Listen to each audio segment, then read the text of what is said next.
Amém, irmãos, graça, paz. Nós vamos abrir as nossas Bíblias no livro de Neemias, no capítulo 7. Estamos estudando o livro de Neemias, capítulo a capítulo. Chegamos ao capítulo 7. Nós vamos estudar, com a graça de Deus, todo o capítulo. Nós não vamos ler todo ele, que ele é bastante extenso, mas nós vamos estudar todo esse capítulo, a sua mensagem principal. Então, nós vamos ler do versículo 1 até o versículo 4. Depois nós vamos ler o final aí do texto. Todos encontraram? Aqueles que encontraram estar de pé, Neemias 7, 1 ao 4. Diz assim a palavra de Deus em Neemias 7.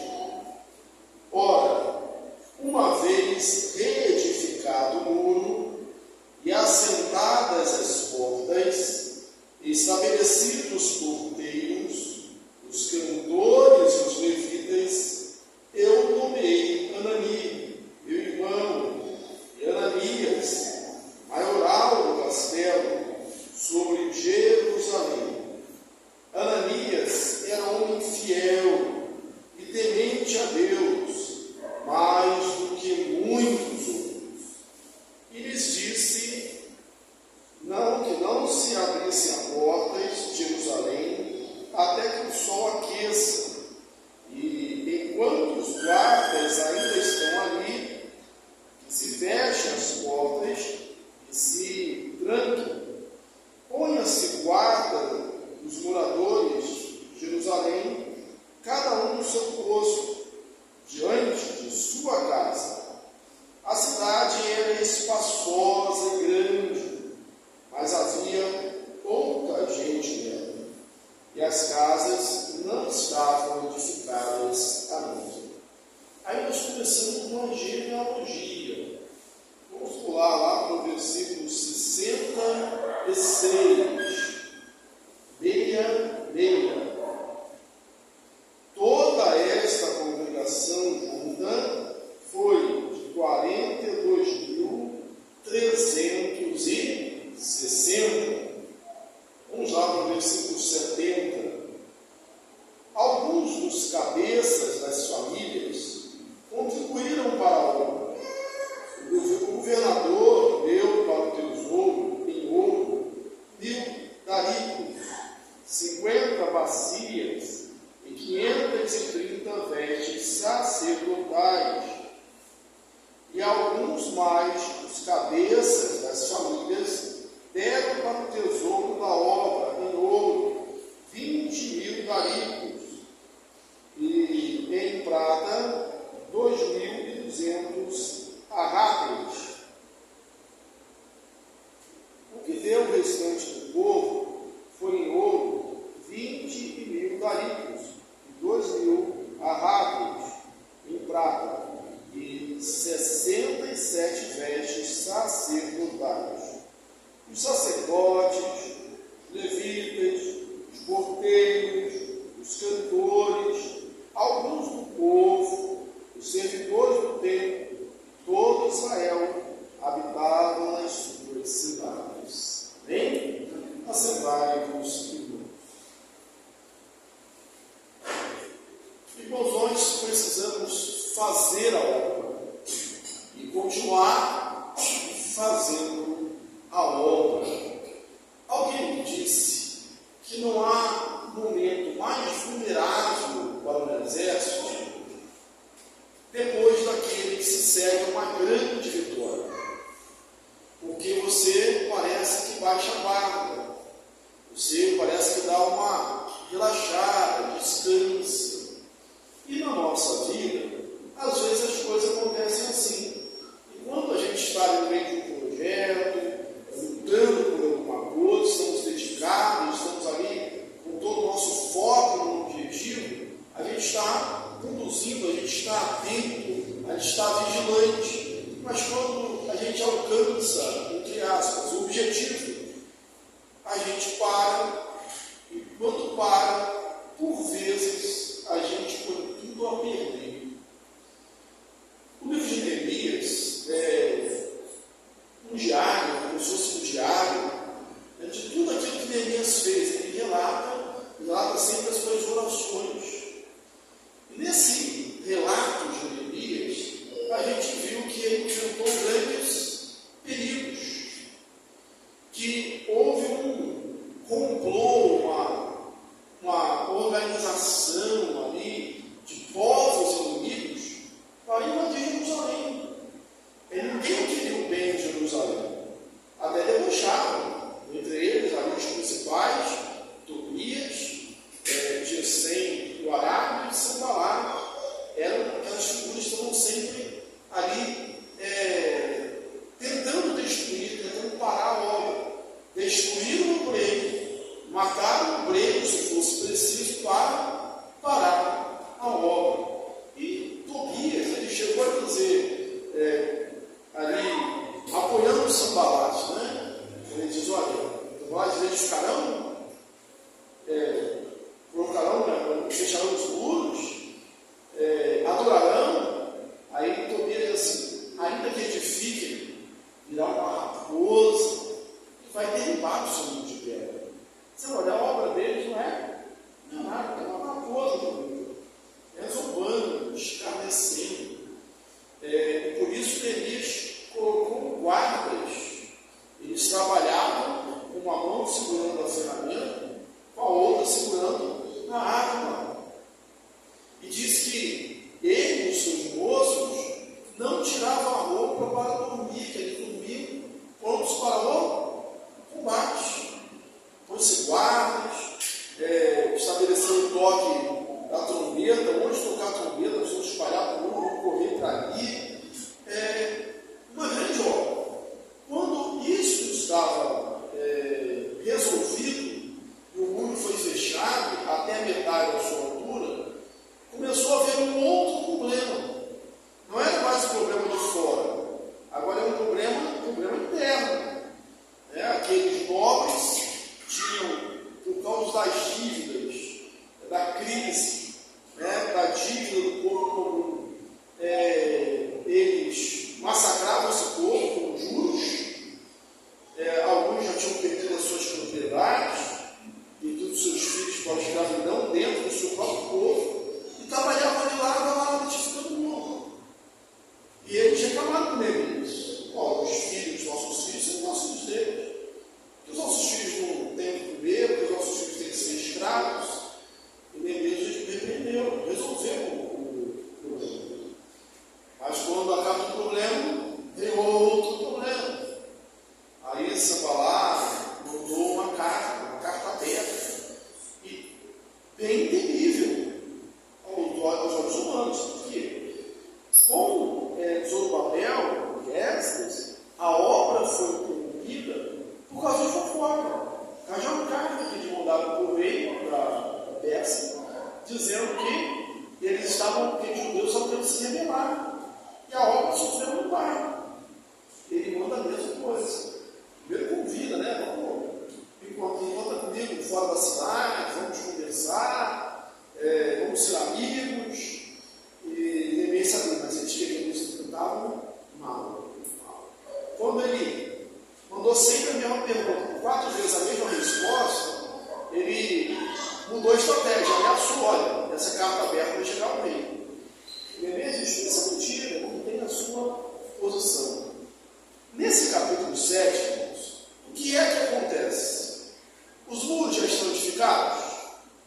Os muros já estão edificados. Os muros estão prontos. Os portões estão no lugar.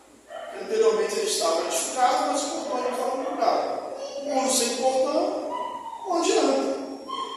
Agora os portões estavam no lugar. As portas da cidade estavam no lugar. Estava tudo pronto.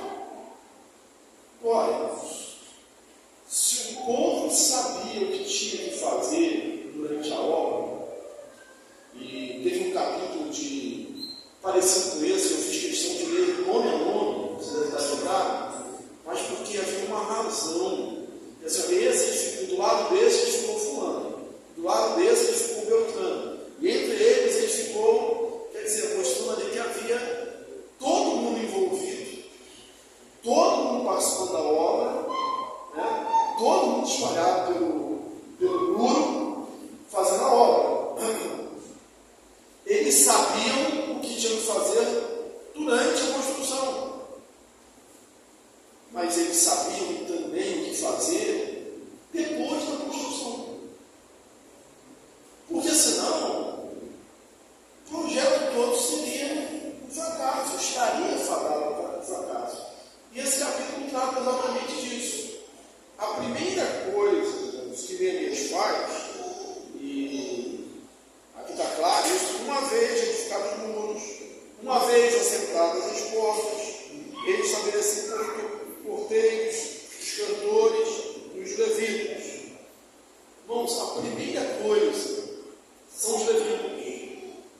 De Zorobabel, quando veio, e Esdras, eles se esforçaram por trazer levitas, e muitos deles eram pequenos, porque só podiam servir no templo aqueles que fossem da família de Levi, e no sacerdócio, aqueles que fossem diretamente da descendência de Arão. Então, eles têm essa preocupação, então estabelecem os levitas, aqueles que estavam no templo, precisam estar no templo para o serviço de Deus. Sabe por quê? Porque Jerusalém é mais do que os muros. Jerusalém é mais do que os portões. Jerusalém é mais do que a cidade física. Jerusalém tem um propósito. E qual é o propósito de Jerusalém? A adoração, o serviço a Deus. Era o lugar onde Deus era invocado. Lembre-se que o livro de Neemias, Jerusalém, é um tipo da igreja. Isso está muito claro em Apocalipse, quando a igreja desce em Jerusalém, descendo a parte de Deus, ataviada como noiva. O que estava descendo? Jerusalém é a igreja. Quem é noiva? A igreja. Então, a igreja também é assim. A igreja é mais do que as paredes, a igreja é mais do que a estrutura, a igreja é mais do que o rol organizado de membros, a igreja é mais do que os seus projetos, a igreja existe para um fim. Muito bem descrito lá na primeira pergunta do Catecismo de Westminster, que nós adotamos. Qual é o fim principal do homem? Glorificar a Deus e adorá-lo para sempre.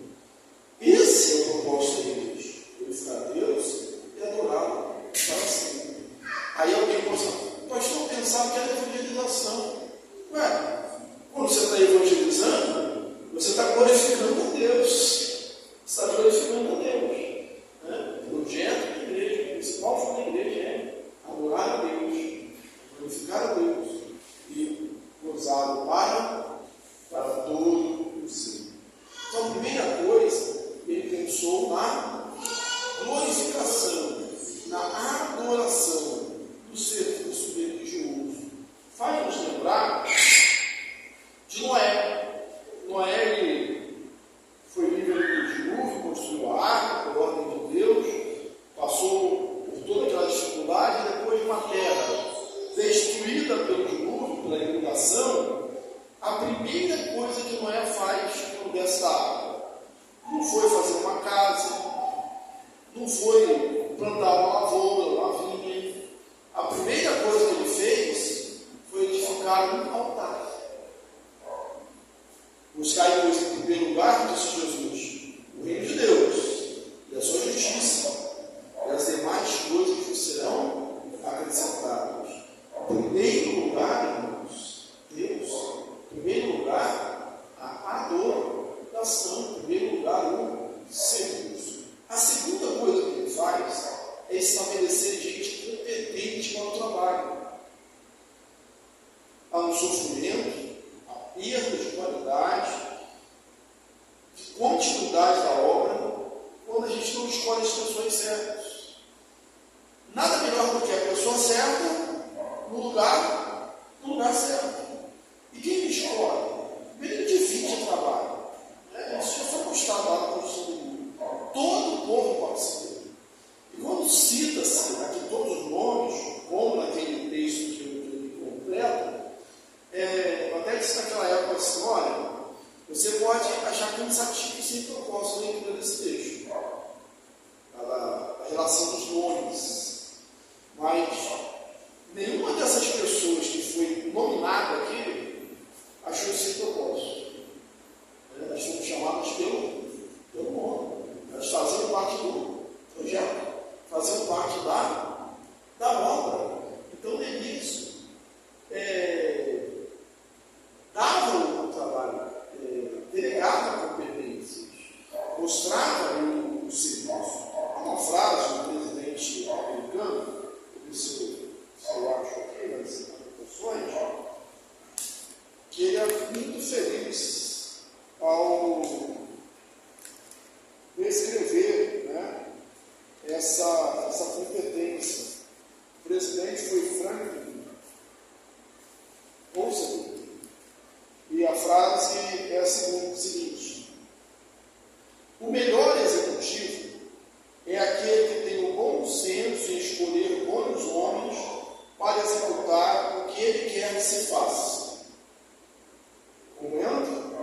O melhor executivo é aquele que tem bom senso em escolher bons homens para executar o que ele quer que se faça.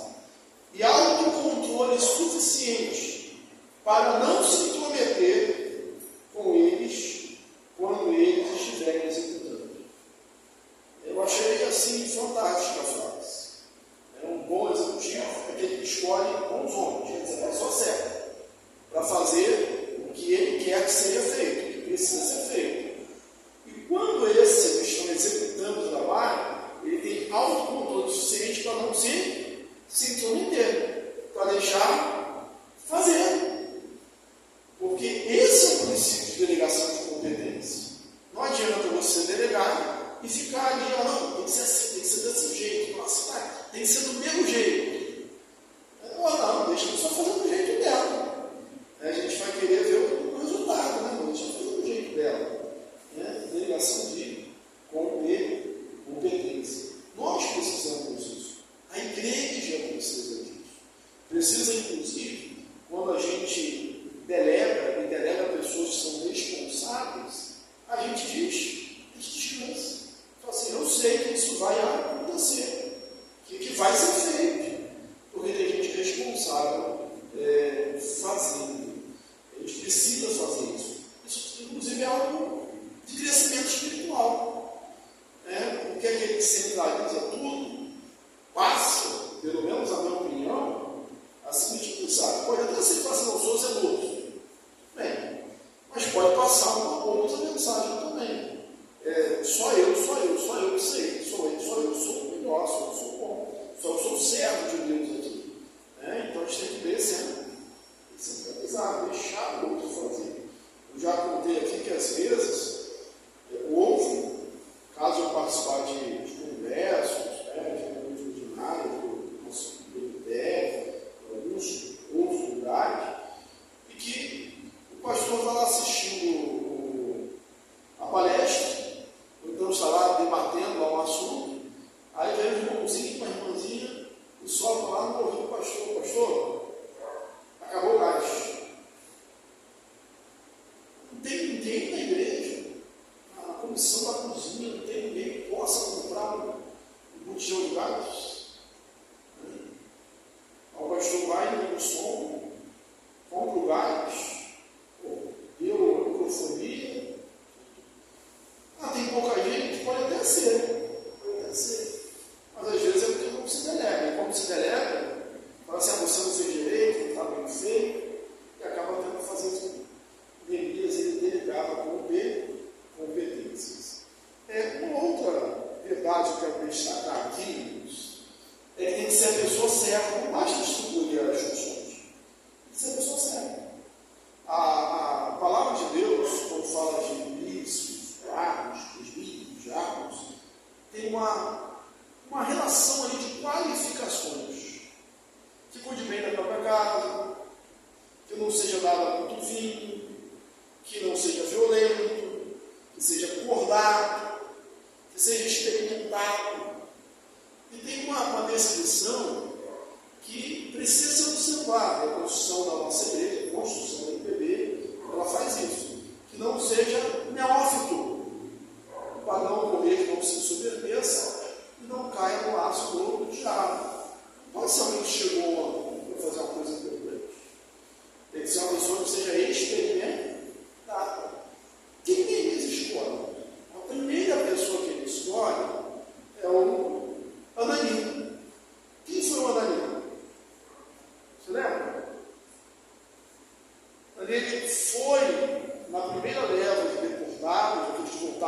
exílio, com Zorobabel, Esdras, para Jerusalém.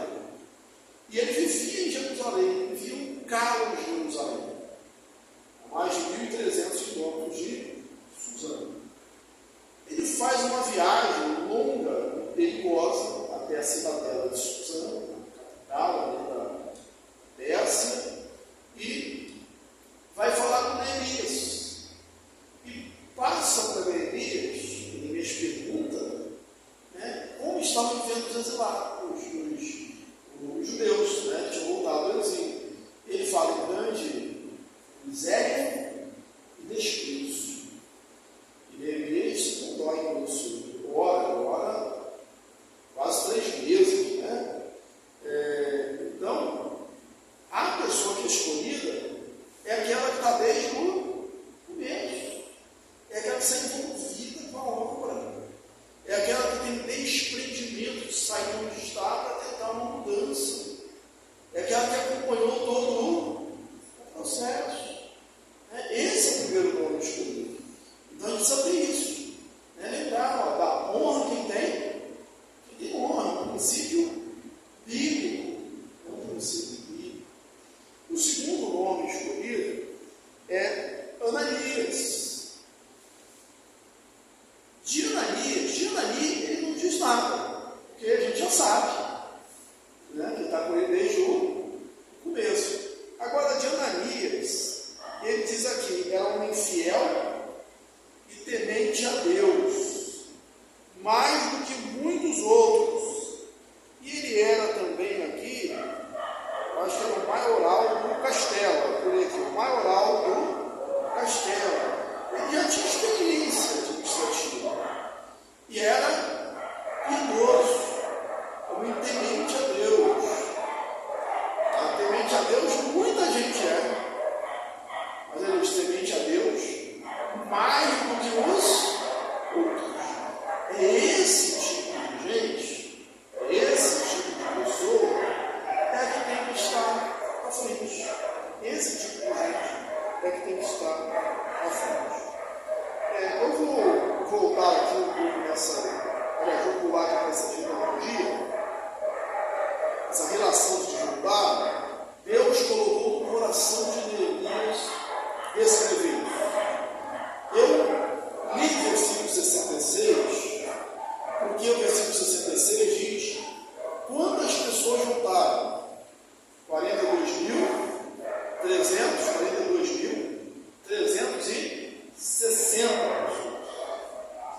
E são descritas aqui as famílias. Se você observar, não só dos nomes, mas até dos servos, todos são destinados. E há um porém nessa genealogia. Os judeus gostavam e tinham zelo pela genealogia. Você imagina, um povo que foi para o exílio. Você não vai para o exílio organizado. Você vai para o exílio, porque você foi derrotado, você está indo cativo. Todos nós sabemos, se você não sabe, ou se você seja uma exceção, que quando a gente viaja, normalmente tem um ideal e tem um real, tem aquilo que você planejou, que você assista, e tem a correria da hora de sair de casa. E dificilmente a gente se esquece alguma coisa. Chega uma mente esquecida. Quando não esquece na ida, é pior, esquece na volta. Esquece na volta. Irmãos, eles foram para o exílio e não perderam a genealogia. Eles zelavam por isso. E quando voltaram, dedicaram-se à genealogia. Alguns motivos são especiais para a genealogia. Um, a distribuição da terra. A terra foi distribuída lá quando eles entraram em Canaã, no comando de Josué,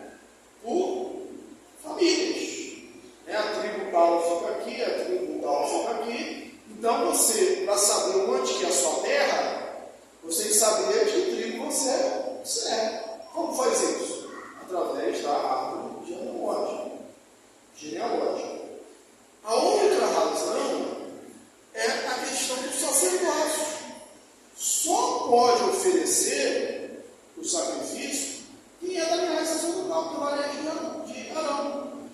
Quem oferece sem ser, né, e aconteceu isso na Bíblia, fizeram e foram consumidos. Para fazer, tem que ser da linhagem de Arão. Para servir o Deus, tem que ser da tribo de Levi. E uma terceira razão, a mais importante, de onde viria o Messias? Seria da raiz de Jessé, seria o descendente de Davi, né? O servo clama lá, Jesus, filho de Davi, tem compaixão de mim. Então, aconteceu um grande pela genealogia. Quando vai se estabelecer, você precisa do culto, é verdade. Mas você não vai ter um culto de qualquer maneira. Você não vai ter um serviço de qualquer maneira. Na descrição da genealogia aqui, houve um porém. Que porém foi esse? Houve alguns dos sacerdotes que não conseguiram provar, não foi encontrado no registro o nome deles. Os sacerdotes, no versículo 63, os filhos de Abias, os filhos de Cós, os filhos de Barzilai, o qual se casou com uma das filhas de Barzilai, o Gileadita, que foi chamado pelo nome dele, esses procuraram o seu registro nos livros genealógicos, porém não encontraram, pelo que foram tidos por imundos para o sacerdote. O governador lhes disse que não comessem das coisas sagradas, até que se levantasse o sacerdote com o vinho do domingo. O vinho do domingo é uma sorte, isso é verdade, é mentira. Então, você tem adoração, sem dúvida, mas não a qualquer preço. Isso é uma mensagem importante para os nossos dias.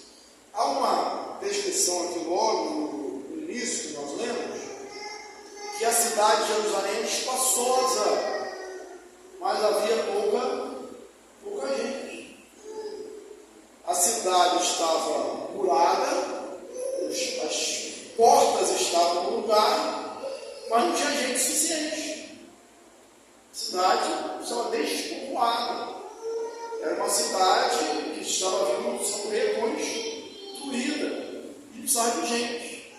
Mas não, Elias não colocaria gente na cidade a qualquer preço, a qualquer custo. Para entrar na cidade, teria que estar nessa geração aqui. Ou ter o nome, nessa relação estava, né? Mas ter o nome nessa relação. Qual a condição dessa relação aqui? Ser judeu. Tem que ser da família, né, do povo de Deus. Quem ele quer na cidade? Aquele que é povo de Deus. Quem ele quer no sacerdote? Aquele que é da linhagem sacerdotal. Que mensagem isso passa para a gente? Nós precisamos povoar a cidade. Metaforicamente, né? Nós precisamos encher a igreja. Mas nós não podemos encher a igreja a qualquer custo. Ela tem que ser cheia, conforme está de status, e o Senhor ia acrescentando dia a dia os que iam sendo salvos. Ela precisa ser cheia daqueles que são convertidos, daqueles que foram feitos novas criaturas, e não de qualquer maneira. Como isso é feito hoje? Você faz um apelo, faz um chamado, prega uma mensagem, não do que a Bíblia diz, mas do que a pessoa quer ouvir. E aí você é aquele que agrada, aquela máxima do comércio, o cliente tem sempre razão. Aquele que chega na igreja e vai aceitar Jesus, a primeira coisa que ele tem que entender é que ele não tem razão. Ele é um miserável pecador e precisa desesperadamente da graça de Deus para ser salvo. Então a lógica é bem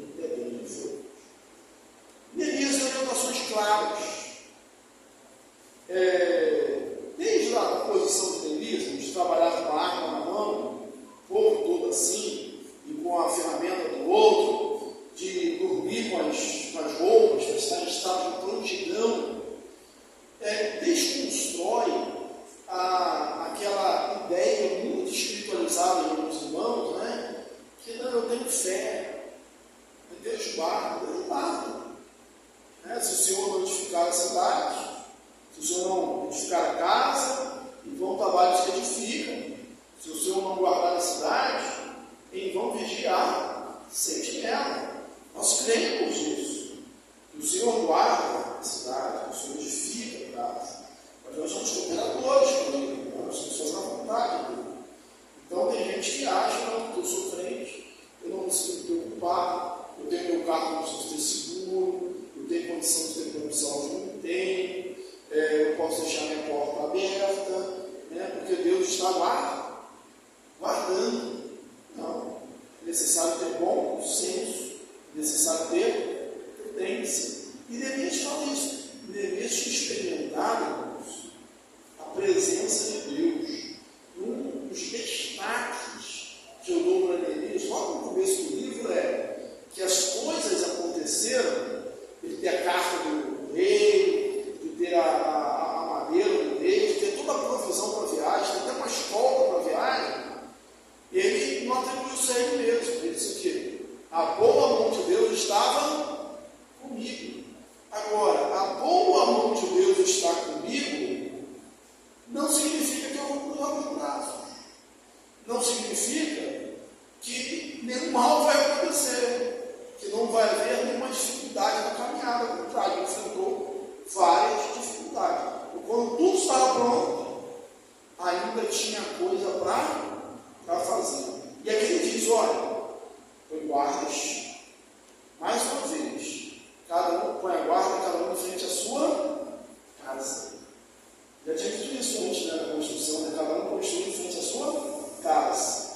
Por quê? Olha que sabedoria.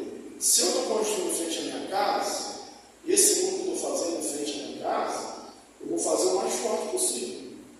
Eu não quero que durante uma invasão, o ponto fraco, o elo fraco, seja justamente na frente da minha casa. Que vai ser forte. Outra coisa, eu tenho a questão da economia de tempo, da qualidade de vida, e a questão emocional. Eu estou perto da minha família. E quando tiver um problema, um sinal de perigo, eu vou querer defender quem? Primeiro. Isso não é egoísmo. Eu vou querer defender primeiro a minha família, a minha casa, minha esposa, meus filhos. Então, onde eu estou agora de guarda? Em frente à minha casa. Por aqui não vai passar. Por aqui não vai passar. E aí, Neemias dá uma orientação ainda de maior prudência. Olha, não se abram os portões, as portas da cidade, até o sol frequente. Nada de abrir a porta da cidade cedo mais não. Por quê? Por onde vai entrar os inimigos? Pela porta. E se feche enquanto os guardas estiverem lá, para que não haja nenhuma invasão. É necessário cuidado. Falando a Timóteo, Paulo diz, Efésios também, que depois da sua partida, veriam lobos que penetrariam no rebanho, entrariam para dentro do aprisco, depois da sua partida. Isso continua. A gente quer entrar dentro da igreja para fazer um estrago. E alguns que saem e querem arrastar outros com eles. Então, as portas. Antes de chegar o sol, fecha. E antes do sol se pôr, quando os guardas estiverem ali, fecha a porta. Não abre antes do sol esquentar e fecha antes dos guardas saírem. Prudência. Eu estava pensando sobre isso, a gente tem que tomar um cuidado na igreja, a gente tem que abrir as portas para as pessoas entrarem, e uma vez eu ouvi essa frase na minha, tem que abrir a porta da frente para as pessoas entrarem e fechar a porta dos fundos para não sair. Porque o grande problema nosso não é que a gente não entra, é que sai. Então, só entra e sai, aquele fluxo. Se o secretário quisesse fazer um trabalho estatístico, pegasse lá desde a organização da igreja, quando as pessoas entraram na igreja presbiteriana de Nova Aurora, com certeza esse templo aqui nunca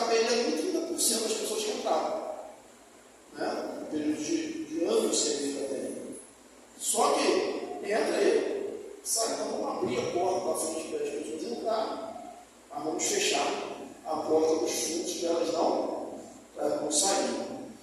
Irmãos, em primeiro lugar, edificação, glorificação a Deus, adoração, levantar altares, o sacerdócio estabelecido, a pessoa certa no lugar certo, distribuir trabalho, competência, confiar no trabalho dessas pessoas. Terceiro, prudência. A fé não excluirá prudência. Em último lugar, irmãos, nós lemos aqui o finalzinho do texto, mãos à obra. Tem um ditado popular que diz assim: o dono do boi tem na mão de seu boi, segura pelo chifre. Eu nunca vi isso não, mas tem um ditado aí. Quer dizer, o dono do boi tem que estar ali. Alguns nobres contribuíram para a obra. E o primeiro a contribuir, com certeza, que contribuiu mais, foi o governador. Quem está escrevendo o livro é Neemias, né? Quem é o governador? Neemias. Eu acho que aquele que tinha sido ser muito pedante, muito altivo, estamos dizendo, né? Eu falo assim, eu dei. Ele falou, o governador deu. Eu não sei fazer essa conversão aqui, mas o governador deu 1000 dáricos. Eu acho que eu tinha visto uma cena que eu estava agora com o governador. O governador, ele contribuiu com 1000 dáricos, sempre dáricos. Contribuiu com 1000. E foi o primeiro a contribuir. Os outros nobres, algumas das cabeças do tesouro, deram 20.000 dáricos. E todo o povo, deixa eu ver aqui, o que deu o restante do povo em ouro, 20.000 dáricos e 2.000 arrabéis em prata, 67 vestes sacerdotais. Então, assim, proporcionalmente, o governador é aquele que chega e põe a maior parte. Tem que ser assim em todo lugar, né, irmãos? Aquele que está à frente tem que ser aquele que está mais disposto a pôr a mão na obra. E a gente faz aqui, né? Eu não sei nem quanto é, mas eu tenho certeza que eu não tenho essa idade com todos aqui, não. Mas toda a campanha que tem na igreja, às vezes no primeiro que aparece lá um pastor, depois vem os presbíteros, depois vem os diáconos. Não quer dizer, irmãos, que um membro comum não possa dar 3 vezes mais, 4 vezes mais, 5 vezes mais. Mas isso aqui mostra a intenção, como diz o capitular, o homem do boi segura pelo chifre, porque se você está na liderança não abraça a obra, quem é que vai abraçar, quem é que vai fazer? Então a importância de contribua com a administração da cidade, contribua com a manutenção da casa de Deus, aqui especialmente através dos seus dízimos, através das suas ofertas. Neemias mostrou isso em textos anteriores, e ele diz que ele deu do seu próprio bolso para sustentar o povo, né? Ele vai repreender os nobres, ele tem isso para falar. Então é alguém que é abnegado, alguém que entende que tem que contribuir para a obra de Deus. Que Deus abençoe, rica e abundantemente. Semana